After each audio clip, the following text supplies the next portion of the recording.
There was a lot in yesterday's Queen's speech, and another eye-catching part of it gives a new bill that gives the security services striking new powers to take down foreign spy networks operating here in the UK. The Home Secretary, Priti Patel, unveiled the full new law this afternoon, which replaces laws drawn up during the First World War to counter the threat from German spies. Under the new bill, all agents of foreign governments here must by law declare themselves on a register, and a new offence of sabotage will come in to target those attacking infrastructure. It comes after a series of lethal attacks on people living and working here in the UK by foreign spies. And they include the poisoning of KGB defector Alexander Litvinenko in London in 2006, when he was handed a cup of polonium T, highly radioactive element. In 2018, Russia struck again in Salisbury. Poison was smeared on the door of double agent Sergei Skripal and his daughter Yulia. They were lucky to survive, but the container of poison was later found in a park by localman Dawn Sturgis, who died. And in 2020, in the grip of the pandemic, then Foreign Secretary Dominic Raab revealed Russian hackers had tried to steal vital vaccine research from Oxford University. Well, joining us now for more on this is the Tory MP Bob Seely, who's a member of the Commons Foreign Affairs Committee and served himself in the Army Intelligence Corps. Mr. Seely, good evening. Hi, good evening, Tom. How are you? Good, thank you. You've studied and indeed fought against this sort of foreign espionage for some years now. What is the scale of the threat that this bill addresses, and how badly infiltrated do you think we are by foreign actors? I mean, that's a really good question, and the simple answer is we don't know. But if you look at the extent to which our allies and close allies, like the Australians, like the Americans, have been kicking out Russian and Chinese agents of influence, it would suggest that really we have been, what's the word? We've been a bit negligent about this issue, and that we have been, frankly, hopelessly naive in not understanding the changing shape of the world, and not only about espionage, but also about malign influence, the sort of influence peddling that goes on through politicians, but perhaps more importantly, through finance and legal firms, through corporate entities, and through, oligarchs.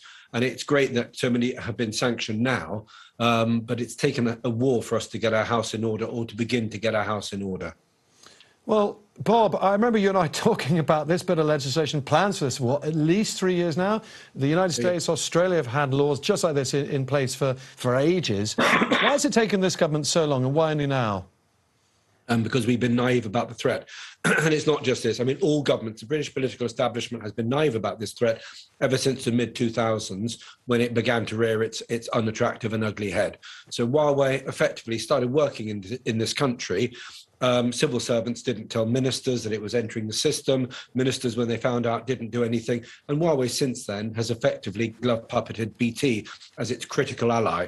But Huawei then also tried to build up lots of lobbying power amongst former MPs, power amongst the great and good. Russian oligarchs have done the same. And our politicians have been naive, or somehow welcomed the money, really questionable money, that's flowed into the UK for influence peddlers. One of the important things, I mean, we're only going to know about the detail of this bill and how strong it's really going to be when we see the actual bill itself.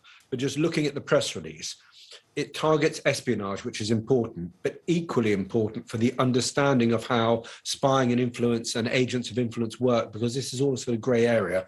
The bill is also going to have a foreign influence registration scheme requiring people who lobby on behalf of foreign governments to register. That's great.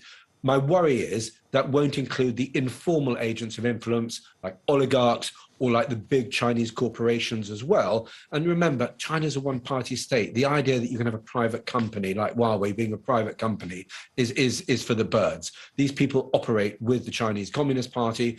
And, the Australians have got wise to this in recent years. The Americans have had a lobbying act ever since, it's called FARA, the Foreign Agent Registration Act, ever since 1938, when they were trying to counter illicit covert Nazi influence, very important clearly in that time.